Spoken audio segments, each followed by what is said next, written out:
and welcome to Erika's Magical Projects.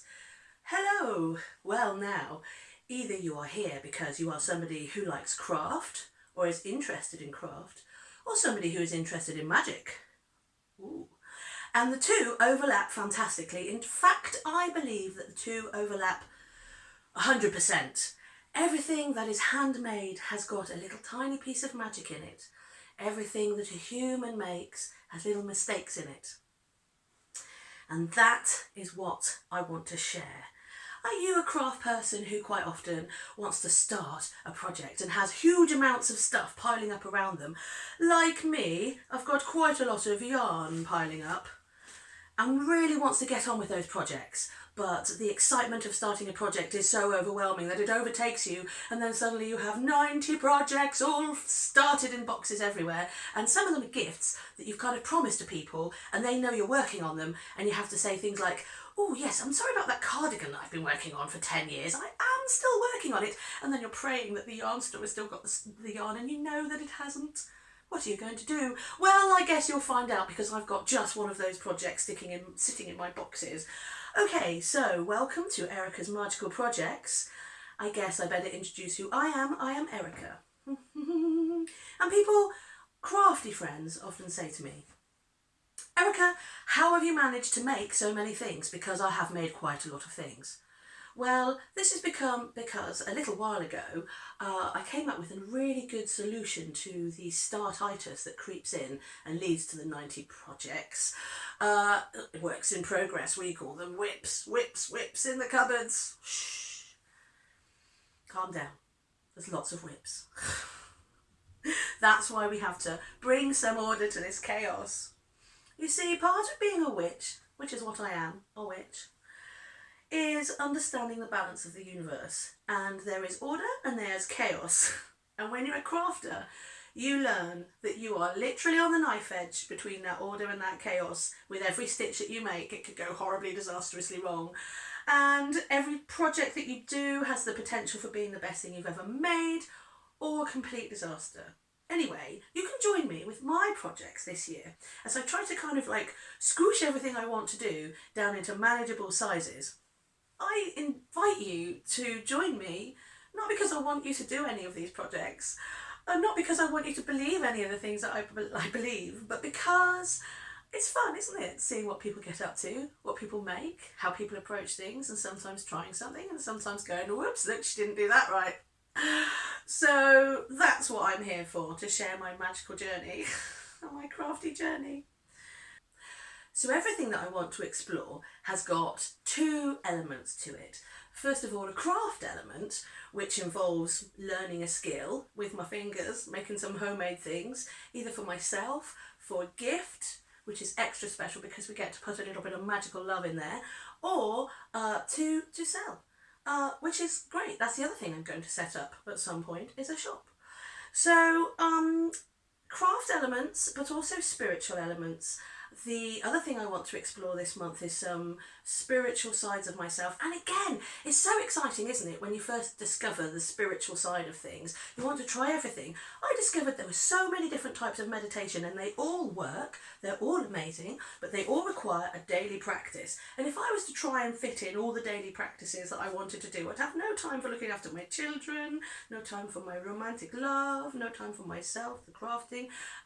So you got to kind of like squid it all in, make your daily practice valuable but also not overwhelming, because you can burn out with daily practices as well, I have discovered.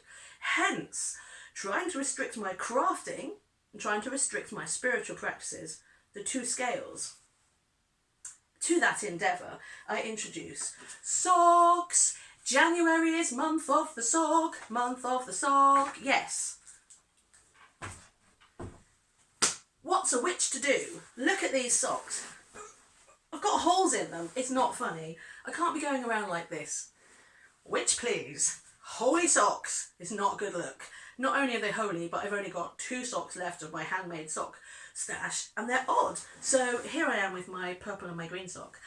Now, by the end of January, I'm hoping I'm going to have more than just 2 socks. I'm going to have like a selection. I dream of opening a sock drawer and there being a selection of handmade socks. Ah. Yeah, except I love socks so much, but they're so hard to make that I kind of wear them out faster than I can make them. So that's the plan. January is going to be month of the sock. And also, I don't like to take on one crafty project. I want to take on 2 crafty projects. Ha! Jump cut to get pattern. So here we are. The other project I'm going to take on this month is my first ever sewing project. Now, it's not my first ever sewing project, because this is a handmade thing I'm wearing, not this. This is a handmade thing. It's made out of a bed sheet. So that's the kind of thing you're going to have, okay? You're going to have bed sheets turned into pirate shirts. Welcome to Erika's Magical Projects. That's what you're going to expect. Lots of that stuff. But this is my first project ever that I followed a pattern. So I've picked up these 2 patterns. I don't know what I'm doing. I do not know what I'm doing, okay?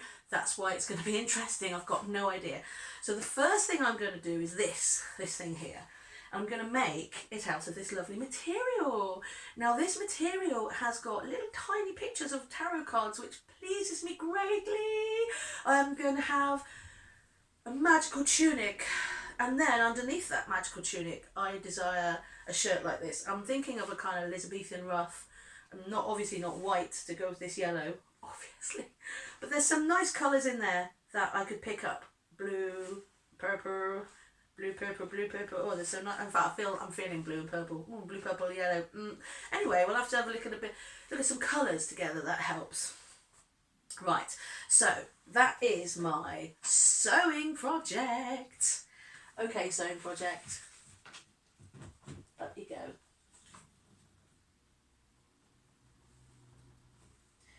Lovely. The next thing I'm going to explore over the next 30 days is I'm going to do some yoga. And I'm not just going to like leap into some yoga. I've never done yoga. I've never been to a class. I don't know what I'm doing. I'm going to do yoga with Adrienne. She's just started a new yoga journey. It's called Move. I'm really excited. I've already done 2 days, and I'm really enjoying that because she seems like a really chilled person. Exercise has always been a bit hectic for me, but hopefully this is going to be a new way in. So along with the yoga practice, I'm going to be reading a little book. It's not a little book, it's a big book. It's a big book. It's a big book.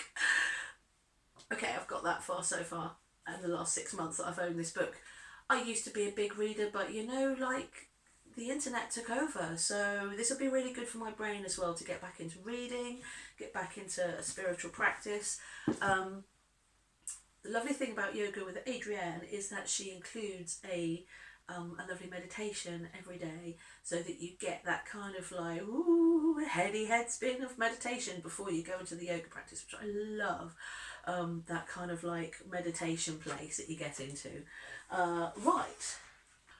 One of the things that makes a handmade item magical is setting your intention and you're making it. For instance, I'm going to be making lots of my socks with the intention of strengthening my aura, strengthening my protection, making myself sure-footed, making the wearer sure-footed if it's a gift. And next week I'm going to come back and share with you how you can set intention into something that you make and make the gift that you give someone not just a lovely handmade gift, but something quite magical that can enhance their lives in ways that they're not even aware that you're helping with. They might not be on the magical wavelength that you are. Now let me see, what am I going to turn into socks? Well, to start with, look at those lovely, these are 100% wool. Merino, yep, a little bit of Corriedale, sure, but I think really most of it is just mix of all the blues and purples that I had in my box, because I am a spinner and these are handmade, hand spun, hand blended balls of sock yarn. So I'm desperate to make these into socks for myself, so that's the first thing that's going to be made into socks. I've got some more sock yarn from various places. I just love sock yarn. Oh my goodness me, sock yarn. Oh, look at that, isn't that amazing? Okay. And some more. So it's all kind of, when the sock yarn starts piling up like this, you've got to have a month of socks. The other thing that I'm going to attempt this month is opening some kind of Etsy store that I can sell my wares, because not only do I want socks for myself, I wouldn't mind to sell some of this stuff that's piling up around me.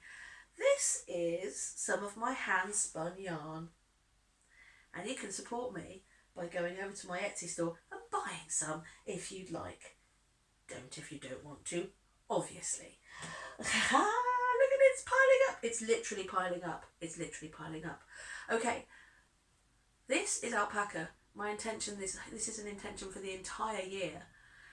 I am going to turn this alpaca into, well, this is why sewing part 1 is this taro material, because the alpaca here I would like to weave into a beautiful cloth, which I would then like to turn into a little tunic for myself. Can you imagine how amazing a hand-spun tunic would be made with UK alpaca?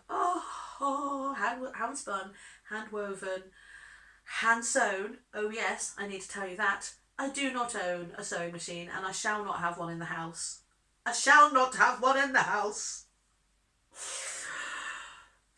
So everything will be hand-sewn. Here is some fluff, and I'm going to try and spin up this fluff as well. These are bats that I've made on my carding machine. So that's the kind of thing you can expect on this channel. You can expect me rambling on with my crazy self and sharing with you my piles of ridiculously unfinished projects.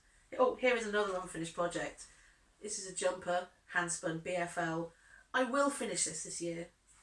This is a peg loom. I'm sitting on a rug, unfinished. It all needs finishing. This is my intention. Gosh, are you like me, surrounded by stuff that you have to do and you don't know where to start? Well, I tell you where I'm starting this year. I'm starting with a nice bit of yoga, a nice bit of sewing, and a nice bit of sock making. Anyway, I'll see you next week. Come back and see how much actual knitting I've managed to do in a week. But until then, remember that everything handmade is magical.